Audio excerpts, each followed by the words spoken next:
Ibu, saya akan memulainya dulu dari yang pertama, yaitu perubahan paradigma belajar.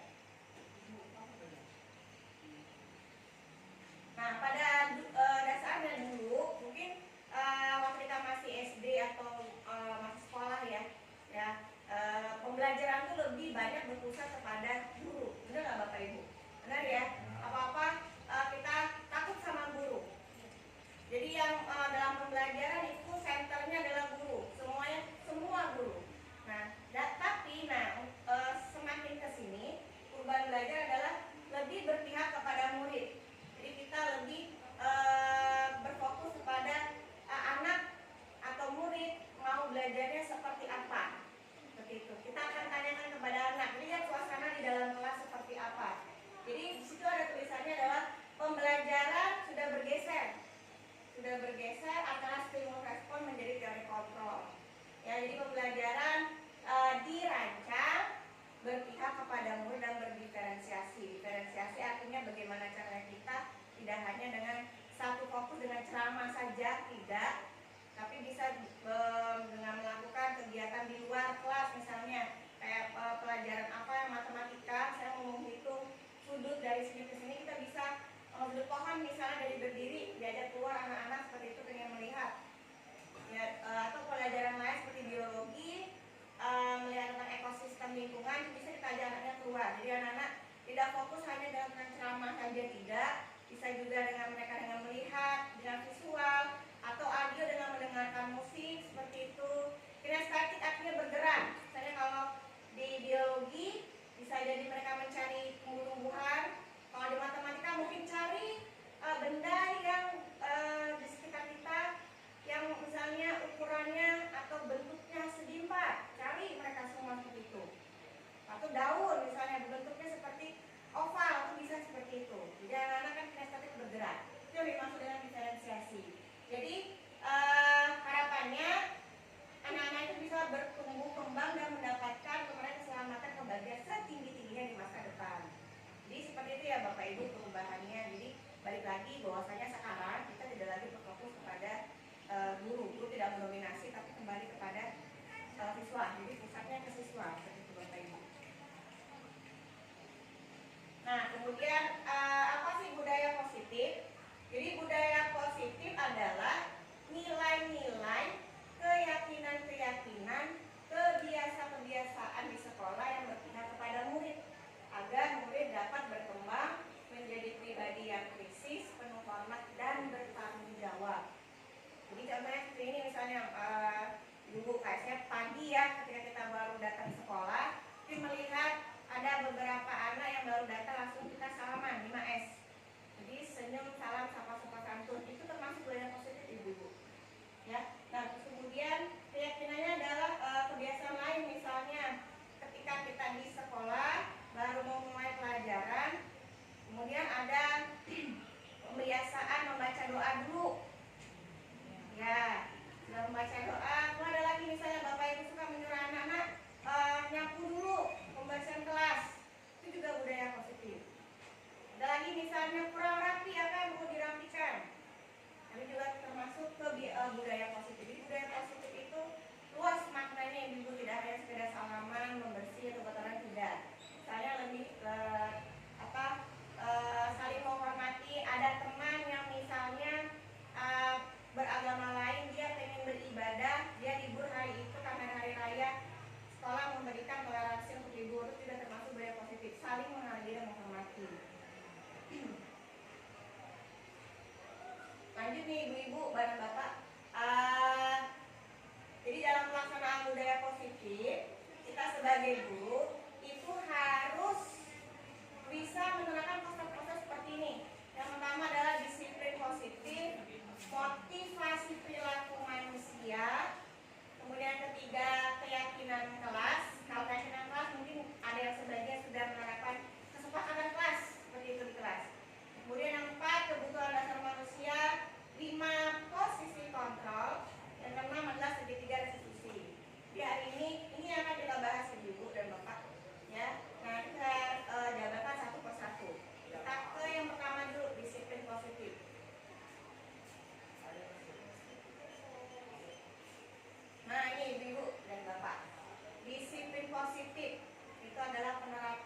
disiplinnya mengajarkan murid bertanggung jawab dan menumbuhkan kesadaran diri berdasarkan nilai-nilai kebajikan.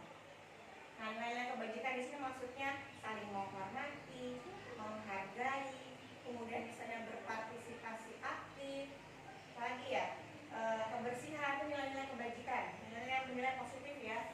Kemudian disiplin sering kita maknai dengan sesuatu yang dilakukan untuk mendapatkan kepatuhan. Benar nggak Ibu? Ya, Bapak, kalau disiplin itu pasti, aduh ini pasti kepatuhan. Kalau nggak patuh pasti kena hukum. Seperti itu kan? Pada umumnya seperti itu kita berpikir. Akhirnya apa? Menimbulkan ketidaknyamanan anak. Gitu. Ya, makanya sekarang ini sudah berubah maknanya. Kalau dulu kita berpikir seperti itu, disiplin. Kalau nggak disiplin, nggak pakai baju dengan seragam yang rapi, pasti kena hukum, pasti kena ini. Terus apa-apa pasti kita nanti apa hukumannya, entah itu atau di lapangan. Seperti itu ya dulu ya. Nah, padahal enggak. Kalau sekarang disiplin tadi sudah berubah maknanya. Nah, ini harapannya dengan menerapkan disiplin positif, murid bisa memahami dan menyadari berdasarkan motivasi internal dalam dirinya. Jadi bukan karena keterpaksaan ujian ataupun karena hukuman, seperti itu. Nah, kita lanjut ke motivasi perilaku manusia. Motivasi perilaku manusia ada 3. Yang pertama, kita termotivasi karena apa? Yang pertama, untuk menghindari ketidaknyamanan dan hukuman. Tuh, jadi contohnya seperti ini. Apa ya yang akan terjadi kalau misalnya saya tidak melakukannya? Itu termasuk motivasi. Jadi itu satu motivasi pertama, untuk menghindari yang tadi perilaku manusia. Kemudian yang kedua, untuk mendapatkan imbalan atau penghargaan. Kalau misalnya pertanyaan yang akan muncul, apa ya misalnya kalau saya rajin bantu ini, aku dapat apa? Nah, ternyata 2 itu adalah motivasi eksternal Bapak Ibu. Jadi kalau kita berperilaku bisa kita melihat anak-anak didik kita, ketika dia yang biasanya di kelas seperti itu tiba-tiba jadi baik, pasti dalam hatinya ada motivasi terselubung. Tinggal kita lihat apakah eksternal ataukah internal. Nah, akan muncul di kepalanya yang pertanyaan seperti itu Ibu. Kalau dia eksternal, pasti yang pertama kalau menghindari yang namanya hukuman tadi, kalau aku nurut dengan Pak Naron nih, apa yang aku dapat gitu? Atau aku nurut nih dengan misalnya dengan Bu Sep, apa yang aku dapat? Itu menghindari hukuman. Yang kedua tadi mendapatkan imbalan atau penghargaan. Siapa tahu nanti nilaiku dinaikkan. Kadang-kadang anak berpikir seperti itu. Kemudian yang ketiga, motivasi internal itu untuk menjadikan orang atau anak-anak bisa menghargai dirinya sendiri dengan nilai-nilai yang mereka percayai. Jadi misalnya, saya akan menjadi orang seperti apa kalau saya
kemudian yang kedua adalah restitusi. Nah, restitusi itu level paling tinggi untuk disiplin yang sukses. Nah, karena di sini proses menciptakan kondisi bagi murid untuk memperbaiki kesalahan. Jadi misalnya restitusi ini lebih tepatnya kalau misalnya kita sebagai guru mata pelajaran, ketika ada anak yang tidak mengikuti aturan atau kesepakatan kita di kelas, itu boleh kita panggil. Kita ajak bicara. Nah, ketika kita ajak bicara, jangan sampai kita langsung menjudge anak itu, pasti kamu nakal. Belum, kita dengarkan dulu apa yang mereka sampaikan. Boleh kita tanya, kamu dari mana? Kenapa kamu tidak masuk ke sekolah, tidak masuk kelas? Kita dengarkan dulu. Gitu. Jadi kita gali. Jadi penggalian memecahkan masalah anak yang tidak masuk sekolah bolos kelas, atau misalnya ada anak yang bermasalah berkelahi, memang kita yang sebagai guru harus benar-benar sabar dan lebih lebih pintar, komunikasinya harus efektif supaya anak itu mau berbicara kepada kita seperti itu. Nah, ini jadi restitusi ini yang paling tinggi Bapak Ibu.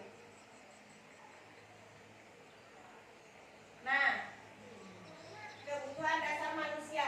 Jadi pada awalnya anak-anak yang melakukan pelanggaran atau penyimpangan di sekolah itu karena apa Bapak Ibu? Karena 5 ini, karena kebutuhan dasar ini yang tidak mereka cukupi, tidak terpenuhi. Yang seperti apa? Ada 5 Bapak Ibu. Bertahan hidup, kasih sayang dan rasa diterima, kebebasan, kesenangan dan penguasaan. Kalau 5 ini tidak terpenuhi di satu anak, pasti anak akan melakukan penyimpangan. Contoh, yang bertahan hidup itu hubungannya dengan makan, minum, pakaian.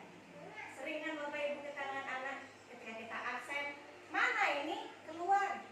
Kemana?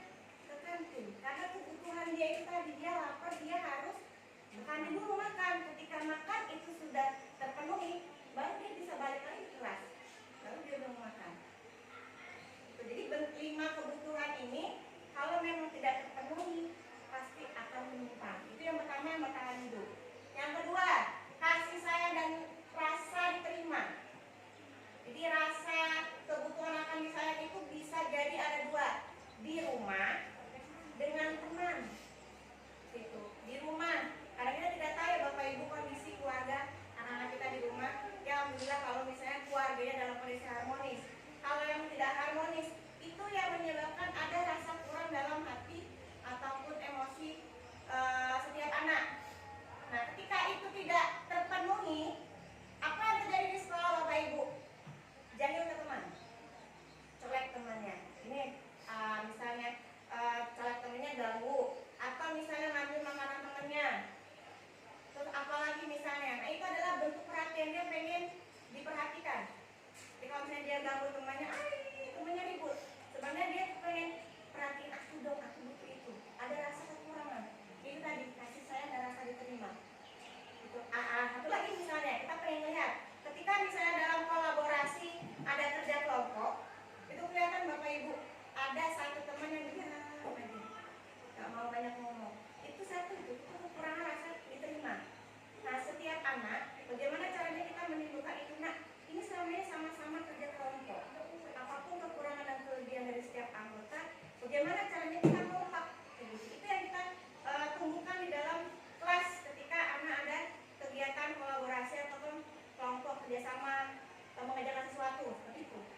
Lebih tepatnya ini mungkin yang lebih paham adalah wali kelas ya Bapak Ibu.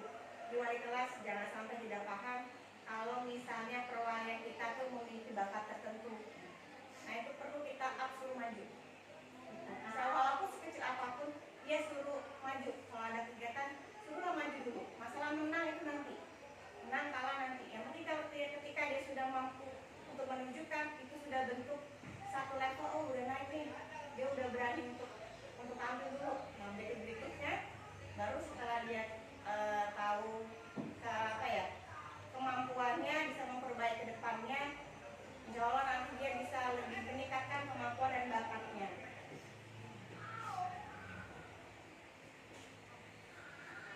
Nah kita lanjut ke posisi kontrol guru. Kita lihat kira-kira Bapak Ibu berada di kontrol mana nih? Ya, ada 5 Bapak Ibu. Penghukum, pembuat rasa bersalah, sebagai teman, sebagai pemantau, kemudian sebagai manajer. Kira-kira Bapak Ibu kalau di kelas lebih sering jadi apa nih Bapak Ibu dari 5 ini? Penghukum, pembuat rasa bersalah, teman, pemantau, atau manajer Bapak Ibu. Misalnya kalau ada anak yang kadang-kadang suka terlambat, langsung kalian marah. Ayo lebih kemana Bapak Ibu? Teman, ada teman, ada penghukum. Penghukumnya seperti ini Bapak Ibu. Sini ada anak yang telat masuk, langsung gimana marah? Nadanya yang tinggi, tangan kita nunjuk-nunjuk seperti itu. Iya. Bapak ya, ya itu penghukum tuh begini. Nanti kamu terlambat, lari dulu ke lapangan. Nah itu penghukum. Jadi lebih fisik dia. Gitu. Pembuat rasa bersalah. Kalau pembuat rasa bersalah lebih kepada kita menasihkan anak, oh kamu ini benar-benar mau kecewa ke bapak. Kamu tahu nggak? Kalau kamu terlambat akhirnya apa? Teman-teman kamu nggak belajar. Menyalahkan segala sesuatu kepada anak. Itu yang membuat rasa bersalah. Kalau teman, ya tahu sendiri ya Bapak Ibu, kalau teman ngajak ngobrol seperti teman. Pemantau, pemantau ini lebih kepada kamu tahu nggak aturan? Jadi ngikutin aturan dulu. Masuk jam berapa? Jam 7. Hari ini harus pakai baju apa? Kenapa kamu nggak pakai baju ini? Kamu tahu gimana? Ini pemantau. Jadi pemantau ini lebih kepada mengingatkan aturan-aturan sekolah. Aturan sekolah ini pemantau. Kalau manajer itu menangkap semuanya Bapak Ibu. Jadi lebih kepada seperti konseling ya. Jadi kalau ada anak yang nggak masuk, kita lihat dulu baik-baik. Menurut kamu manajer ini lebih kepada kesalahan kamu apa nak? Oke, dari kesalahan ini apa yang kamu dapat? Jadi anak suruh berpikir sendiri. Kira-kira kedepannya bagaimana? Dia jawab sendiri. Itu manajer. Jadi anak menemukan sendiri solusi terbaik dari permasalahan yang dia timbulkan sendiri. Jadi menurut Bapak Ibu dari 5 ini yang paling ideal itu yang mana Bapak Ibu? Manajer, betul. Yang paling ideal itu manajer. Ini, jadi posisi kontrol guru yang paling ideal adalah manajer. Jadi guru berbuat sesuatu bersama murid. Jadi mempersilahkan murid mempertanggungjawabkan perilakunya, mendukung murid agar dapat menemukan solusi atas permasalahannya sendiri, sehingga terciptanya identitas positif pada diri murid. Gitu. Saya ada video Bapak Ibu kalau bisa pengen melihat perbedaan 5 posisi kontrol tadi. Kira-kira menurut Bapak Ibu pernah tidak berada di 5 posisi kontrol tadi? Pernah banget ya rasanya, tapi mungkin mana yang lebih dominan ya? Kalau benar. Ini ada. Apa sih? Duduk Ustaz.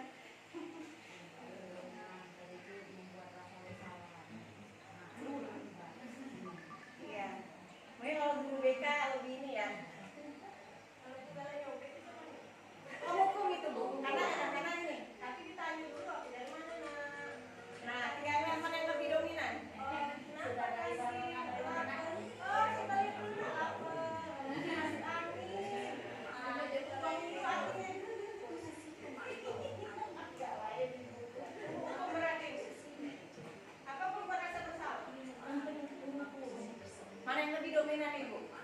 Nah, siap sinkron. Nah, nih. Contohnya Bu, yang pertama dulu. Ini adalah posisi kontrol sebagai penghukum.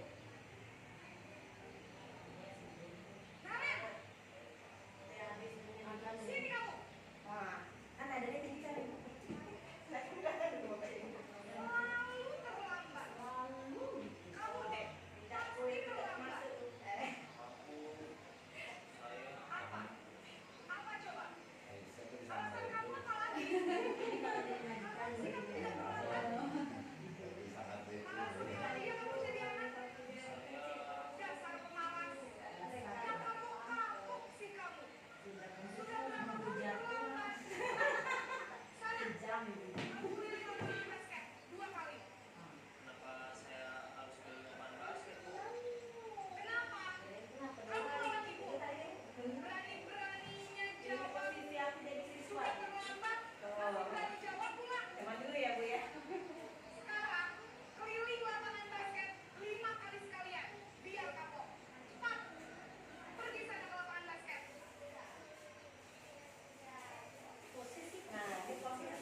Ini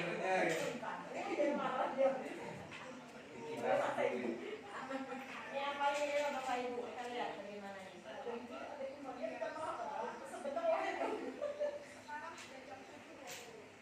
Jadi sekarang bagaimana ini, Kak?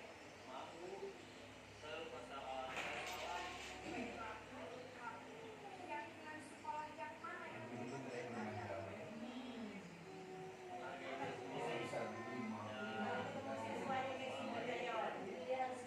Dia itu kalau ditanya ya Bu ya.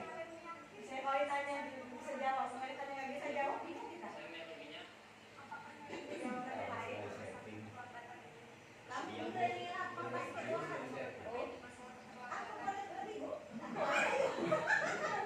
makanya jadi aku ya. Boleh nambah dah. Boleh kebiasaan.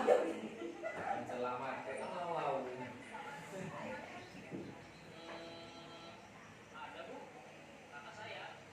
Ini kayak tipe-tipe kayak guru BK yang mau ditanya, kamu di rumah ada siapa? Ibu saya. Ada Bu. Itu kamu nggak dengan saya, nanti bawa kayak.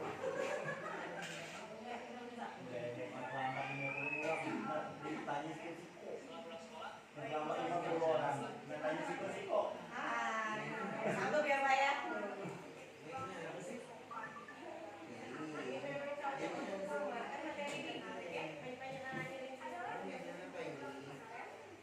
Menanyakan, ayo mau nyoba seperti apa hari ini, materi ini kan gitu ya Bapak Ibu ya.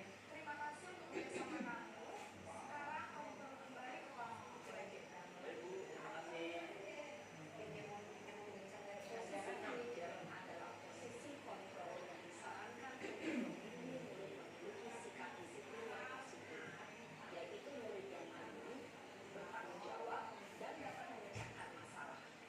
Tujuan dari posisi ini adalah agar murid dapat refleksi atas tindakannya.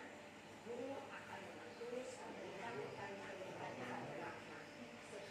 Ya kalau yang apa terlambat cuma 1-2 orang enak kan nanya ini Bapak Ibu, kalau sampai banyak 10 sampai nggak cukup waktunya. Ya. Nah kira-kira Bapak Ibu lebih yang kemana nih? Sudah menjalankan nasihat kalau manajer agak sulit ya, karena udah terlalu tinggi sekali. Tapi harapannya kita bisa berada di posisi kontrol sebagai manajer. Walaupun misalnya sekarang kita sudah apa? Katanya nggak mungkin cuma satu penghukum saja, mungkin penghukum juga pembuat rasa bersalah seperti kata Ibu saya pernah cubit, tapi itu saya juga memberitahu apa kesalahan dia seperti itu. Tadi ada dua posisi kontrol yang sudah kita jalankan. Mungkin Pak Repi sebagai penghukum dan sebagai teman. Halo anakku, kenapa baru datang? Dengan senyum dan nada yang begitu ramah dan sopan. Ya, nanti Pak Repi penghukum juga, teman juga. Begitu. Jadi tinggal ngeliat gendernya. Gimana tuh? Iya. Dia sama julidnya Repi. Ya mungkin harapannya ya setelah ada materi ini, bagaimana caranya kita mengarah ke manajer tadi Bapak Ibu. Berusaha selalu menjadi posisi kontrol guru sebagai manajer. Cuis. Besok selamat pagi ya. Ya, betul apa lagi ya? Aku udah gak kebayang kok lagi gitu. Nah ini keyakinan kelas Bapak Ibu. Keyakinan kelas. Tadi awal keyakinan adalah nilai-nilai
membuat mereka tuh sadar.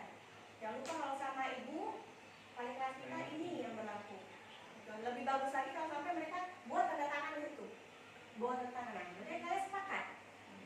Kalau kalian nggak sepakat, kalian tahu kan konsekuensinya apa kemarin kita nah gitu.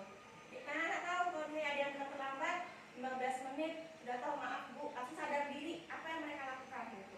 Entah mereka misalnya sesuai kesepakatan kemarin apa seperti itu. Kalau misalnya mereka ngomong bu, saya tahu saya datang terlambat, berarti saya nanti buat tulisan atau kertas saya pasti sudah datang terlambat seperti itu boleh gitu Bapak Ibu ya. Ini adalah salah satu contoh keyakinan kelas. Kalau misalnya pengen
kedepannya kepada anak. Kira-kira solusi terbaik kedepannya seperti apa? Nah, itu yang nomor 3. Boleh berantakan atau misalnya tidak beraturan tidak masalah Bapak Ibu. Itu boleh.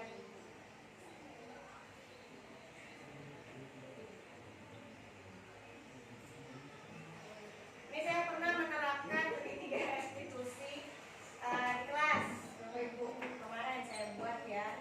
Ini kasusnya ada anak yang bawa lip tint. Lip tint itu lipstick yang merah-merah. Jadi saya ambil dulu. Ketika saya sudah ambil, ini rekaman yang sudah saya coba terapkan segitiga restitusi di kelas. Suaranya agak-agak kurang jelas ya Bapak Ibu. Hah? Tidak. Pengennya terang, kita nggak punya mic. Iya, kalau ada mic mungkin lebih bagus. Suara yang pas 12 IPA berapa? 3. Jangan makan dulu.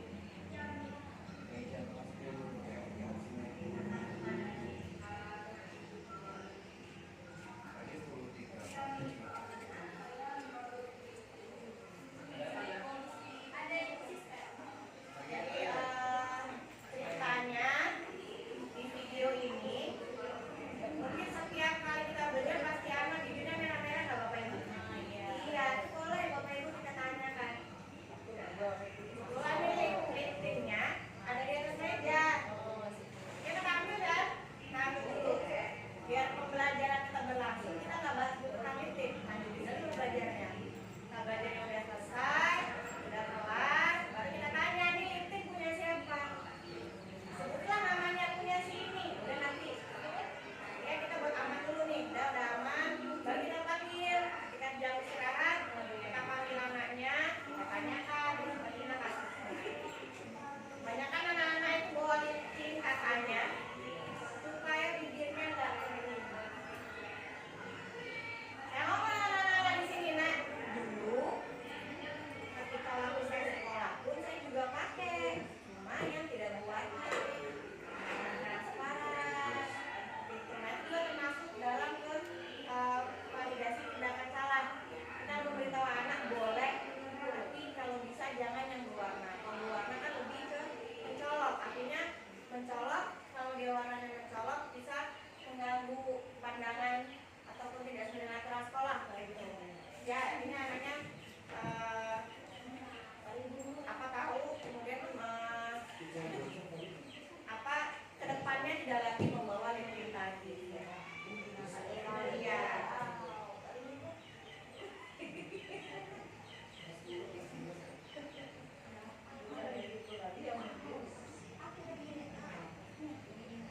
Bapak Ibu ada yang mau ditanya nggak?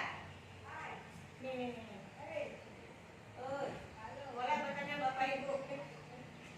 Atau mungkin Bapak Ibu curhat di depan Bapak Ibu selama Bapak Ibu menjadi guru, mungkin terkesan di posisi 5 kontrol tadi. Ini saya dulu pernah menjadi penghukum sampai anaknya itu misalnya nggak pernah masuk lagi ke kelas saya. Ada nggak Bapak Ibu yang mau bercerita atau yang bertanya? Boleh Bapak Ibu. Saya sedikit bercerita aja ya. Oh di sini ya? Ya, maju lagi Bapak. Pak Rojati, ya. Nama Bapak Pak Rojati di kelas seperti itu. Baik, terima kasih. Assalamualaikum warahmatullahi wabarakatuh. Waalaikumsalam. Berdiri ya? Ya, berdiri Bapak. Jadi di sini saya ingin bercerita. Yang pertama terkait dengan posisi kontrol gitu kan. Tadi ada posisi kontrol itu ada 5 gitu ya. Nah, sebelumnya kan saya pernah mengajar di SMA 2 gitu ya. SMA 2 dan lebih dominannya lebih ke friendship gitu kan dari Teman ya, Bapak ya? lebih ke teman kayak gitu karena memang yang mereka butuhkan sebenarnya bukan hukuman, bukan yang lain-lain, jadi pemantau kayak gitu ya. Kamu tahu nggak? Mereka sudah paham tuh aturan-aturan kayak gitu. Jadi lebih kepada friendship dan memang lebih kepada arahan bimbingan kayak gitu kan.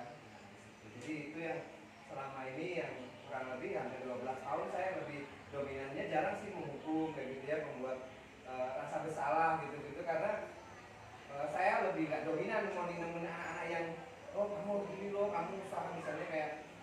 ini kan biayanya mahal, kemudian gini-gini. Nah itu jarang saya lakukan di situ karena ini yang bagian membuat bersalah. Dominan biasanya guru seperti itu. Jadi lebih kepada level yang ketiga. Itu yang sering saya alami. Nah ketika ini pengalaman ketika saya kesini gitu ya, ini sedikit bercerita bahwa ya ketika menghukum saya lagi mulai gitu kan, mulai menghukum apa ya, menghukum itu lebih ke apa ya, padahal saya menghukum anak kadang-kadang ya dulu pernah ketika di sini ya tadi di lapangan kadang-kadang itu itu ada yang kayak ini yang ini nggak ikut lari kayak gitu ya, pernah karena ya apa ya ternyata beda tempat beda situasi. Nah seperti itu, jadi mereka juga saya dukung, saya itu enggak gitu. Jadi mereka jadi nyari temennya buat dukung bareng-bareng kayak gitu ya. Ini ya Pak ya maksudnya. Nah itu jadi apa ya, kemudian kalau tidak salah jarang lah kayak saya di sini. Nah jadi nggak tahu dalam konteksnya di sini apakah level saya ini salah atau tidak, karena memang tadi itu misalnya pernah hukum, saya pernah gini ya, marahin gitu ya, ada semburu gitu terjadi ini saya nggak tahu itu benar atau salah gitu kan, saya kan nasehatin kayak gitu yang sebenarnya marah gitu, bilang itu bukan marah saja, itu cuma ngomongin doang, ngobrol gitu, padahal ya karena mungkin nggak pernah terbiasa gitu kan, mungkin harus seperti itu, apa harus dengan fisik atau seperti apa, padahal ya tadi saya sebenarnya marahin gitu, jangan kayak gitu gitu, tapi ya terjadi itu bukan marahin, itu cuma ngobrol malah kayak ngajak ngobrol gitu, jadi kalau marah yang konteksnya seperti apa sih lo nggak tahu, nah gitu, jadi lebih harus apa, harus fisik atau seperti apa, nah itu yang terjadi. Jadi yang menjadi catatan di sini ya benar, paling level tertinggi adalah bagaimana kita mampu memposisikan diri sebagai manajer di sini. Ya itu, tapi itu udah level yang memang sudah paling ideal kayak gitu, dan di situ dan harap apa ya tadi itu ya, beda tempat, beda situasi, beda perlakuan, intinya seperti itu. Kalau kita mau memposisikan diri di sini sebagai penghukum terus juga tidak baik. Kemudian kita sebagai teman di sini juga ya tidak bisa tidak bisa semuanya diperlakukan seperti teman kayak gitu di sini. Karena kalau diperlakukan seperti teman itu malah kayak dalam tanda kutip malah jadi kayak melunjak kayak gitu loh. Ya. Benar, saya ngalamin itu. Jadi padahal saya selama ini ya dengan anak-anak tadi itu ya friendly kayak gitu kan, saya terbiasa friendly. Tapi ketika posisi di sini saya nggak bisa sebagai friendly, bukannya nggak bisa friendly ya, tapi ya kondisi dan karakter dari tidak semuanya anak-anaknya. kayak tadi misalnya ya sudah, misalnya kayak tadi makasih ya gitu, tolong beliin kayak gitu ya, kan dia sudah secara friendly-nya sudah dapat, dia nggak merasa disuruh secaki ya gitu ya, walaupun gini. Nah itu mungkin yang saya alami dan ini menjadi pelajaran dan pengalaman berharga bagi saya sebagai seorang guru. Terima kasih Pak Daki untuk berbagi pengalamannya. Pak Ilham bagaimana? Mungkin ada Pak Ilham dari 5 posisi kontrol ini? Dia nggak tahu kalau sama Wandi loh. Iya. Mungkin Pak Ilham pernah nggak? Dari 5 ini mana yang paling sering dilakukan Pak Ilham? Wandiro. Boleh?